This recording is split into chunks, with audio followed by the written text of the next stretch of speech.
NDBL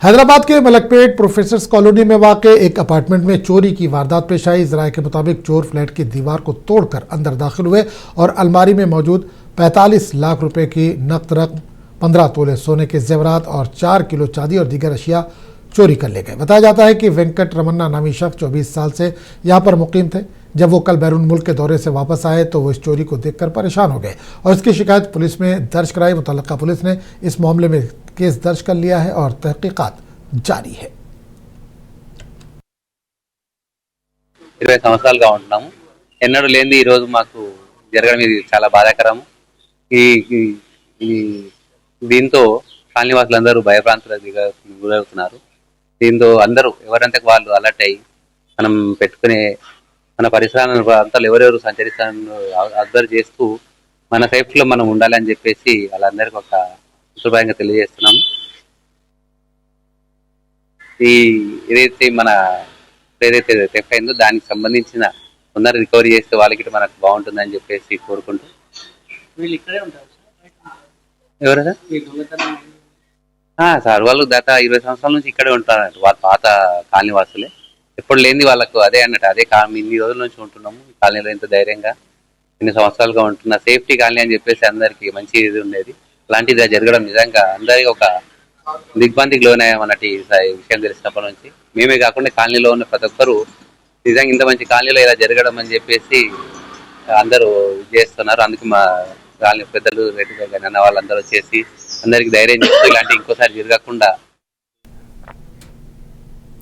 Uttar Pradesh के वज़ीर आला योगी आदित्यनाथ ने आज गोरखनाथ मंदिर में जनता दरबार मुनक्किद किया। जनता दरबार में आवाम की बड़ी तादाद ने शिरकत की, उनको दरपेश मसाइल को पेश किया। वज़ीर आला ने अवामी मसाइल की समाअत की और अवामी मसाइल को हल करने का मुतल्लिका अहदेदारों को फौरी हिदायत भी दी।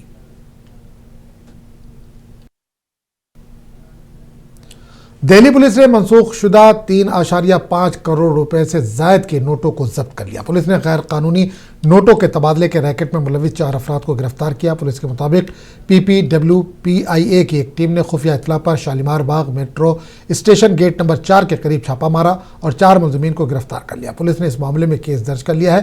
मजीद तहकीकात जारी है।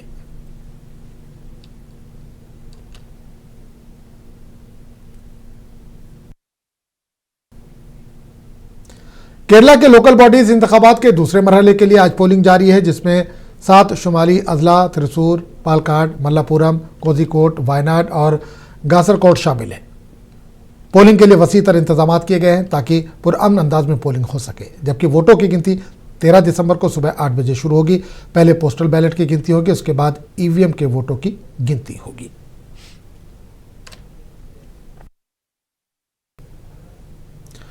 केरला लोकल बॉडीज के दूसरे मरहले की पोलिंग के जिम्न में वज़ीर आला पिनराई विजयन ने एक पोलिंग बूथ पर अपना वोट डाला, जबकि पोलिंग की सिक्योरिटी के सख्त इंतजाम किए गए हैं।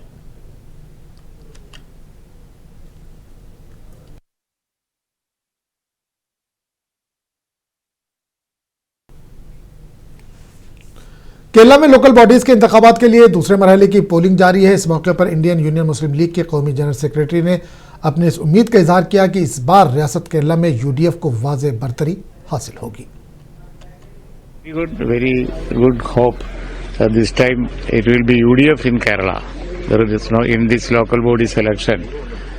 UDF is going to win compared to last local body election. This time UDF will sweep Kerala, no doubt about that. Of course, the main issue is the people's feeling against this government. 10 years rule has really suffered. People have really suffered. Second thing is Sabarimala, of course. That also will influence this election.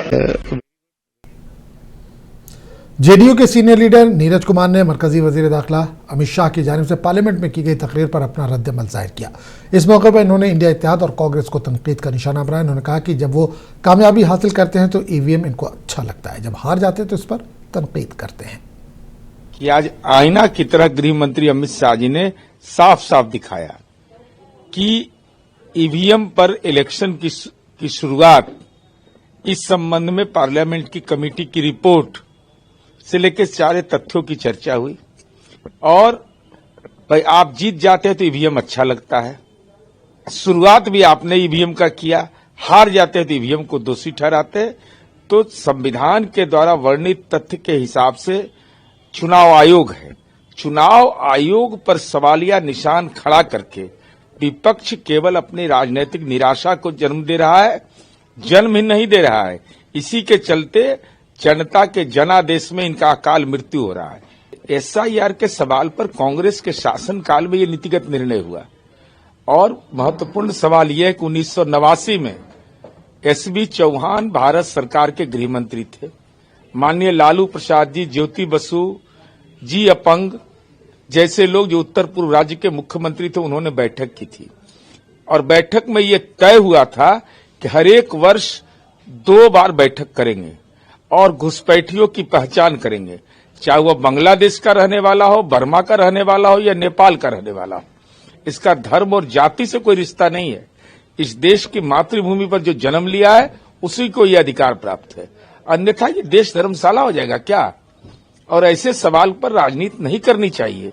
घुसपैठी जो होते हैं वो हमारी सीमाओं का अतिक्रमण करते हैं, हमारे भू संपदा का लाभ लेते हैं, हमारे सरकार की योजना का लाभ लेते हैं, तो ये इस पर तो सर्वानुमति होनी चाहिए। 2003 में जब एसआईआर हुआ था 30 दिनों में हुआ था, जहां तक मुझे स्मरण है। बिहार में मरकजी वज़ीर दाखिला अमित शाह की जानिब से लोकसभा में दिए गए बयान पर समाजवादी पार्टी के रुकने पार्लियामेंट राम गोपाल यादव ने रद्द-ए-अमल जाहिर किया। वो मुल्क के वज़ीर दाखिला है, वो कुछ भी कह सकते हैं, ताहम ये बात नहीं कहनी चाहिए कि उन्होंने कहा कि मुल्क का वज़ीर दाखिला कौम की एकजहती की अलामत होता है और अगर वज़ीर दाखिला ऐसी बात कहे जो मुल्क को तकसीम करे तो ये मुनासिब नहीं है। अब वो तो देश के गृहमंत्री हैं, कुछ भी कह सकते हैं, हालांकि ये बात कहनी नहीं चाहिए। देश का गृहमंत्री इस देश की एकता का प्रतीक होता है, एकता का प्रतीक, और देश को तोड़ने वाली बात अगर गृहमंत्री कहें तो ये उचित नहीं लगती। हमारा हर आदमी हर बूथ पर है। अब वो तो देश के गृहमंत्री हैं। दिल्ली के सदर थाना रोड के करीब एक शोरूम में आग लगी। आग लगने की इतला मिलते ही फायर ब्रिगेड के अमले को इतला दी गई। फायर ब्रिगेड का अमला मौके पर पहुंचा और आग पर काबू पाया। शोरूम के मालिक और फायर ब्रिगेड के अहदेदार ने बात करते हुए इसकी तफसीलात बताई।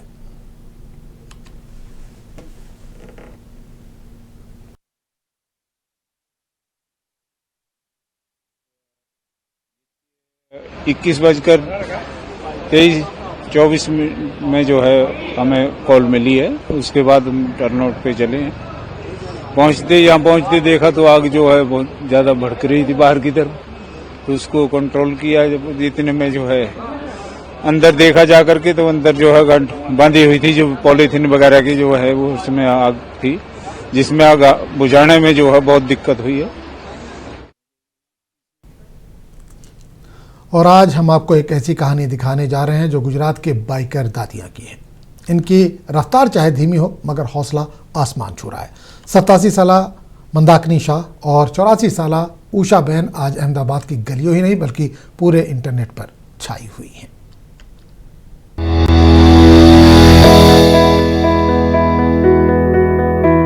गुजरात की बाइकर दादियां जिनकी रफ्तार तो धीमी है पर जज्बा कम नहीं है। जी हाँ, हम बात कर रहे हैं 87 और 84 साला दो बहनें मंदाकिनी शाह और उषा बहन की, जो आज सिर्फ अहमदाबाद की गलियों में ही नहीं बल्कि पूरे इंटरनेट पर धूम मचा रही हैं। लोग इन्हें प्यार से बाइकर दादियां कह रहे हैं और वाकई ये नाम इन पर खूब जचता है।